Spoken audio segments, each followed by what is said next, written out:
Two children vanished into the Canadian wilderness without a trace. 4-year-old Jack Sullivan, a little boy with a laugh that could brighten any room, and 6-year-old Lilly Sullivan, a curious, joyful girl who loved to sing her favorite songs before bedtime. But behind their innocent smiles was a storm of family conflict, suspicion, and secrets. A blanket, first said to be thrown away, mysteriously reappears hanging in a tree. Stories change, timelines shift, witnesses contradict each other. And the deeper investigators dig, the more tangled the web becomes. This is not just a missing persons chase. This is a haunting mystery of truth, lies, and betrayal. And at its heart, two young souls who deserved so much more. Before we dive deep into the twists, evidence, and shocking revelations of the Lilly and Jack Sullivan case, make sure you hit the subscribe button, turn on the notification bell, and follow for every update. Because this story is far from over. Share this with everyone you know, because someone, somewhere, holds the missing piece, and it might just lead us to the truth. On the morning of May 2, 2025, in a quiet stretch of Gairlore Road in Lounston Station, Pictou County, Nova Scotia, two small siblings, 6-year-old Lilly Sullivan and her 4-year-old brother Jack, were reported missing from their home. The news would ripple far beyond this rural community, drawing national attention and a sustained investigation from the Royal Canadian Mounted Police. What followed was the kind of emergency response small towns hope never to see. Ground search teams moved into the forest and field. Drones scanned tree lines. Trained volunteers and canine units combed riverbanks and trails. For days, helicopters hovered low over the countryside. Yet, despite a massive coordinated effort, there was no definitive sign of the children. As the hours turned into days, the public also began to notice what many investigators were already noting. The story coming from the family and the household contained discrepancies and shifting timelines, details that could change the course of any investigation. To understand the scale of the search and the seriousness with which authorities treated the case, consider this. At the height of the initial effort, more than 100 trained volunteers and multiple RCMP units were involved. Over the subsequent weeks, the RCMP described the operation as an intensive approach, collecting hundreds of hours of surveillance footage, conducting dozens of interviews, administering polygraph tests to certain individuals, and assessing hundreds of public tips submitted by concerned citizens. Investigators have said the investigation may take longer than anyone hoped, and that they are pursuing every possible lead. From the very early stages of the case, certain elements refused to sit neatly inside an easy explanation. There were accounts of a blanket, an ordinary object that in the context of this case became extraordinary. One version of events said the blanket had been found in the trash. Another placed it draped across a railing. Yet another account mentioned it being spotted in a tree. Why the differences? In any missing persons case, the exact location of belongings can be essential. When stories about something as seemingly trivial as a blanket don't line up, investigators pay attention. These shifting details would be one of several threads that fuel public suspicion and intensified scrutiny on those closest to the children. Family dynamics and conflicting statements only deepened the confusion. The children's stepfather, Daniel Martel, described the morning in which the children disappeared and said he at one point ran toward a group of cabins near the property, cabins close to a river, during a portion of the search. Small things in his accounts and in his messages drew attention online. Odd punctuation, inconsistent phrasing, and passages that some observers called nervous or evasive. Testimony from different relatives and household members did not always align. Times, places, and actions varied from one retelling to another. When you stitch together divergent accounts, the timeline of what actually happened can change dramatically. And for investigators, that creates both challenges and opportunities. Another name kept surfacing in conversations around the family: Brooke. In repeated private and public remarks, one relative connected to the household used that word when describing places and conversations tied to the children. Was Brook a person, a local landmark, a place known to family members? Investigators would treat the repeated reference as a potential lead, not as proof of anything by itself, but as one more detail to be checked, validated, and placed in the timeline. Then there were reports from neighbors, fragments of observation that may or may not have been linked to the disappearance. A loud car seen coming and going near the trailer in the days around the disappearance. Vehicles moving on dirt tracks late at night. A neighbor recalling unusual activity near the family home a week after the children were reported missing. In an investigation like this, every vehicle, every footstep, every sound can be significant. Eyewitness recollections are rarely perfect, but they can offer starting points for investigators to follow up with surveillance cameras, phone records, and physical searches. The RCMP publicly confirmed that in reviewing footage from May 1, the siblings had been observed in public with family members the day before they were reported missing, a detail that added complexity to the timeline and to public speculation about the hours immediately prior to the morning they were noticed absent. Authorities have been careful not to disclose public footage locations, citing the need to protect the integrity of the investigation. But the admission that they had tracked the siblings on video days before the reported disappearance became a focal point for reporters and online investigators alike. As the case unfolded publicly, family members on both sides offered conflicting views about the children's life in that home.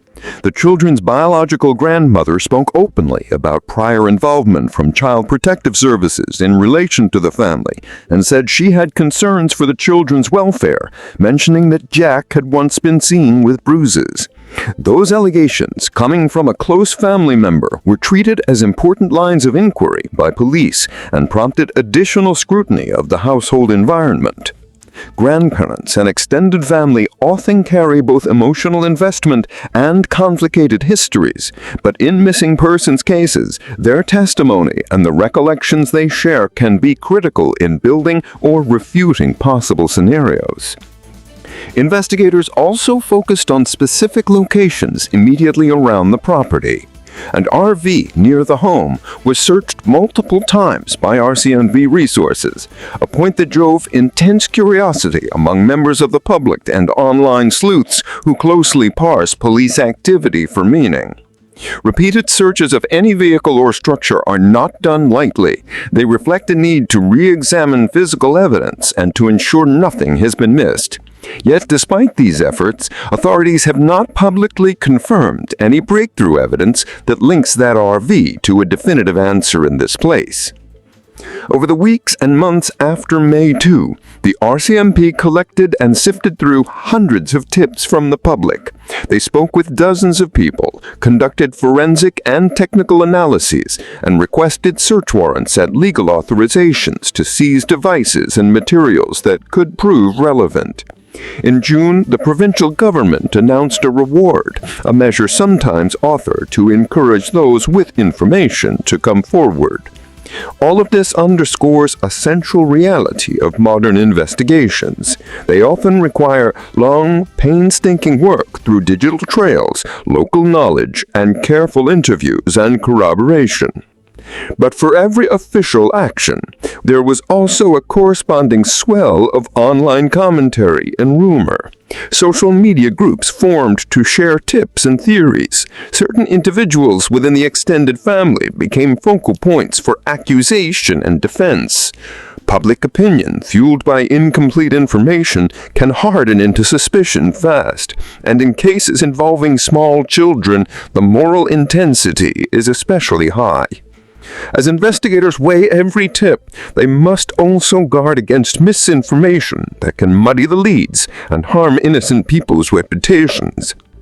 So what do we actually know with reasonable confidence?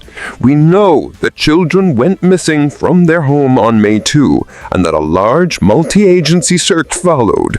We know the RCMP has said it has gathered hundreds of hours of video, carried out dozens of interviews, and received extensive public assistance in the form of tips and volunteers.